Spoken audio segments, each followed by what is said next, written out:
எனக்கு புரியல. என்ன படிச்சிருக்கீங்க தானே? நொட்டி இது தப்பு. டாக்டர் திவாகருக்கும் ரம்யாவுக்கும் சரியான சண்டை போயிட்டு இருக்கு. அது ஏன்னா ரம்யாவை பார்த்து திவாகர் என்ன பண்ணிட்டாரு, கண்ட்ரி ஃபுட்டு திட்டாரு. இதனால கோவமான ரம்யா என்ன பண்றாங்க, நீ எப்படி என்ன பார்த்து இந்த மாதிரி வார்த்தை சொன்னான்னு சொல்லிட்டு ரொம்ப கோவமாயிட்டாங்க. அதனால சண்டை போட ஆரம்பிச்சிட்டாங்க.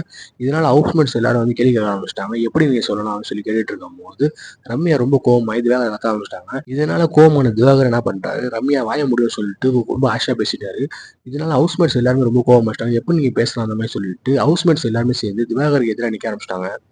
பிரச்சனை ஆரம்பிச்சது ரம்யாவுக்கும் திவாகருக்கும். ஆனா இப்போ ரம்யாவுக்கு சப்போர்ட் பண்ணி எல்லா ஹவுஸ்மேட்ஸும் திவாகரை போட்டு திட்டிட்டு இருக்காங்க. இப்போ எல்லா ஹவுஸ்மேட்ஸும் சேர்ந்து திவாகரை டார்கெட் பண்ணி ஒரு அட்டாக் பண்ண பண்ணிட்டு இருக்காங்க.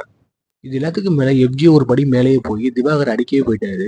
இது எப்படியும் வர வீக்கெண்ட்ல வந்து விஜய் சேதுபதி பேச போறாருன்னு நினைக்கிறேன். திவாகர் பேசினது தப்பு தான். ரம்யா அதுக்கு பலபலி பேசிட்டாங்க. சண்டைலாம் ரொம்ப அதிகமா போயிடுச்சு. ஆனா இருந்தாலும் அடிக்கிற அளவுக்கு போகுமாங்கிறது எனக்கு கேள்வியா இருக்கு. இதை பத்தி உங்களுக்கு என்ன தோணுது கமெண்ட்ல சொல்லுங்க.